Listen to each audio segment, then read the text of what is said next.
তোর এই ভাঙড়ি নিয়া তোর এই রাস্তায় যদি আবার দেখি তোর শুকনা হার মরমর কইরা ভাঙ্গা দিমু। সাদিয়া শুধু আমার, আমি গরিব আর দুর্বল বইলে আমার উপর দাপট দেখাইতে পারলি। সব সময় দিন সবার সমান যাইব না রে জমিদারের পুত। আমার শরীর দুর্বল দেখে সবাই আমার উপর জুলুম করে। আমার একটা উপায় কোন বাবা? তোর সমস্যার সমাধান সবুজ দ্বীপে পাবি। যা সবুজ দ্বীপে যা। গুরুজির কথা মতো মায়াবতী গাছের ফল খুঁজা বাইর করতেই হইব।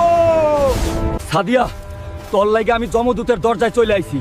ওই গাছ আমাকে পাইতেই হইব, নাইলে এই দ্বীপ থেকে আমার মরা হাড়ও ফিরবো না। ওই তো মায়াবতী গাছের ফল। আমি মরার ডর পাই না, আমি ডরাই আমার সাদিয়াকে না পাওয়ারে। তোর আগুনে পুইরা ছাই হয়ে যামু, তাও সাদিয়ারে ছাড়া এই দ্বীপ ছাড়ুম না। মার আমারে, তাও আমি এক কদম সরমু না। তুই মানুষ না, তুই তো আগুনের থেকেও তেজওয়ালা এক প্রেম পুরুষ। ইয়া, তোরে ছাইড়া দিলাম। জমিদারর পুত,